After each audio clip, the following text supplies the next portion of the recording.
Hello, everyone. For the next 15 minutes or so, I will be reviewing pre-assessments so that you will leave this video knowing the basics, the purpose of the pre-assessment, its value in a differentiated classroom, and how to design a pre-assessment.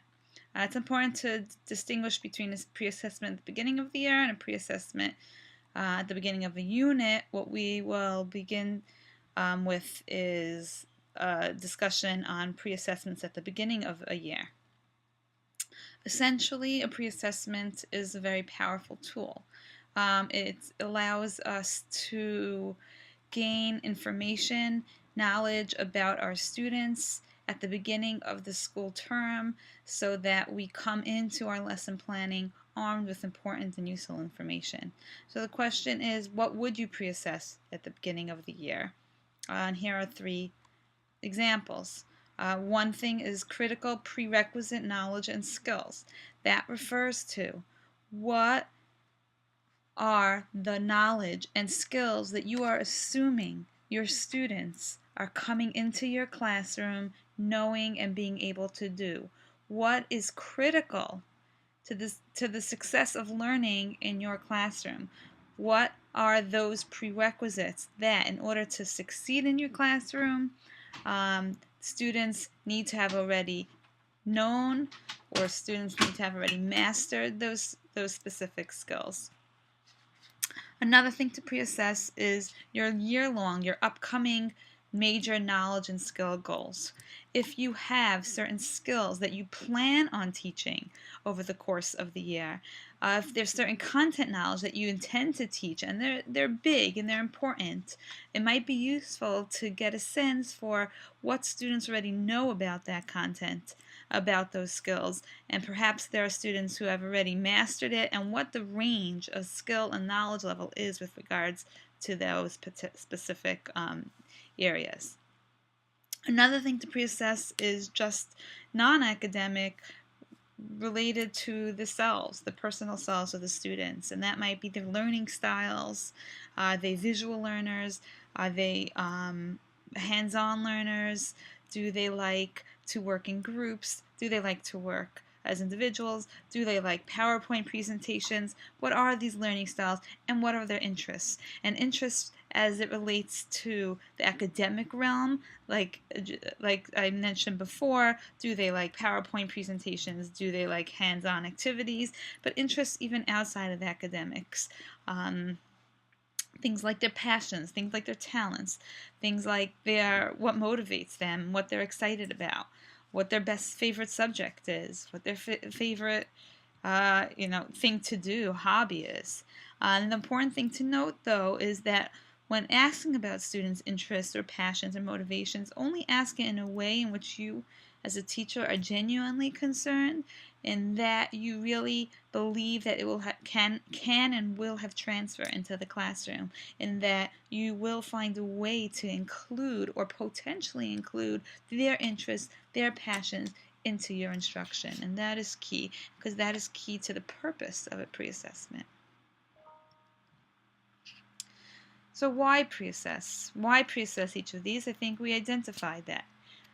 We pre-assess prerequisite knowledge and skills because we're going to come in with a curriculum, with a plan, and if students haven't already mastered what they need beforehand, we're going to be stuck with students who are stuck, who are lost, and we might not be able to diagnose the cause for that loss. We might not know why a student isn't getting it right because we haven't identified that they don't even have the prerequisites coming in. Time to get to know as we could have this important piece of information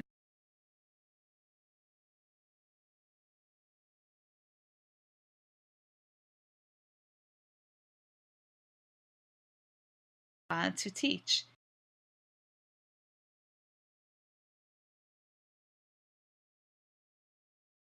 Mastered in which that might inform our instruction in important ways. If there's one student who has a really good grasp of certain content, certain skills, how are we differentiating for that one student? If it's a lot of students, that again requires a revisiting of our curriculum and our lesson.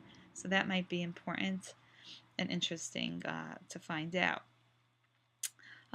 Pertaining to learning styles and interests also. We can modify our instruction, build into our instruction when instruction is tailored to the interests of the students, when we are modeling our interest in them, it motivates their own learning. It's modeling our respect for them, our interest in genuinely teaching towards them and helping them learn and grow. And that in turn, while our motivations are altruistic, in turn it results in them tending to the content with more interest, being more present, and it leads to better learning and more learning.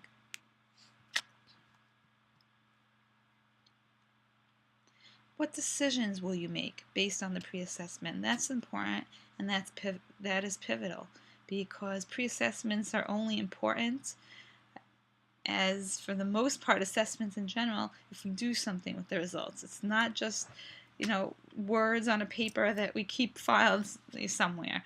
The purpose is to inform us in some way, so that informs our instruction in some way. So what can we do with the results? We can group students based on academics, based on skill level, based on learning style, based on interests. Students are interested in a certain sport, students who are more visual. It'll give us access to students in a way that we can group them in meaningful ways. Enrichment, curriculum compacting, we haven't really discussed, but I'll address it now. We can provide enrichment for those students who have already mastered our year-long knowledge and skills, or specific knowledge and skills. We can empower students who already know something about certain content that the rest of the students don't know.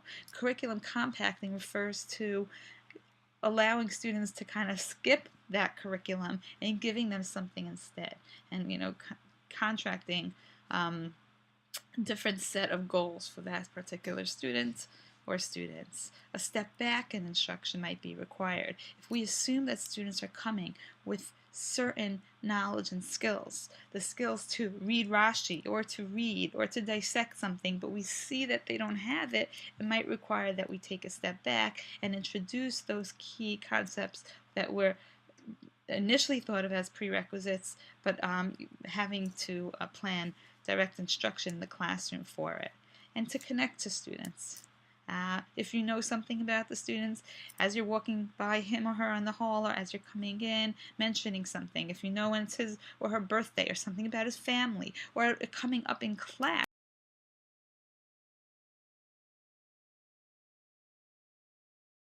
and kind of being able to acknowledge or make note of who in the class is as well. These, again, are ways of connecting to the students, making it more meaningful to the students, which transfers to better learning, more learning, and greater interest in learning.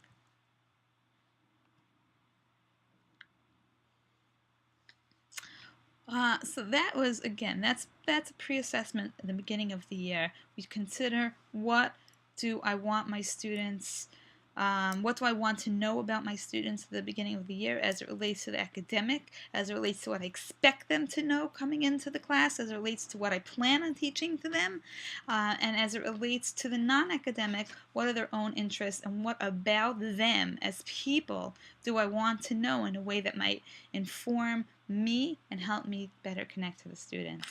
Now, sometimes it might be beneficial to pre-assess before a unit. And I would say that would be when a unit is kind of a standalone unit, something that's a continuation from, month to month, a continuation of Prakim.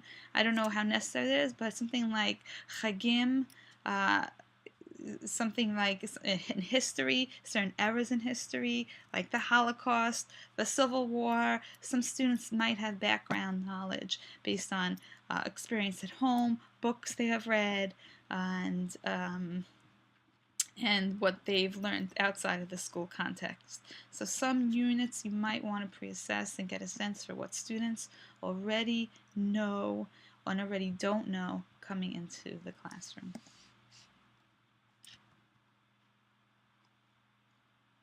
some considerations in designing a pre-assessment to share with you.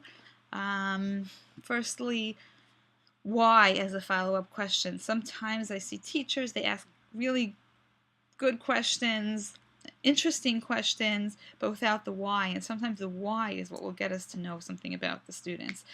Something like, what's your favorite chag? What's your favorite subject? What's your favorite sport? What do you like to do? Why? The why response is what really gets to the heart of what might help inform your instruction, what might help you connect to the students, and that's really often what you want to get at. So just being mindful when designing a pre-assessment, which questions, for which questions the why at the end might be powerful and important. Bullet number 2, as was mentioned, is that don't ask questions just for the sake of asking questions. Only ask questions that you really genuinely believe can inform you, will guide you, and that will use in your teaching in a manner that is productive and useful. And the third is avoid inquiries about family and friends. I've seen pre-assessments where teachers ask about who their best friends are and who they want to be with and who they don't. This is about the student, and I would leave other people out of it because it will then get a little sticky. Okay, so good luck. If you have any questions, please feel free to reach out, and I look forward to reading your pre-assessments.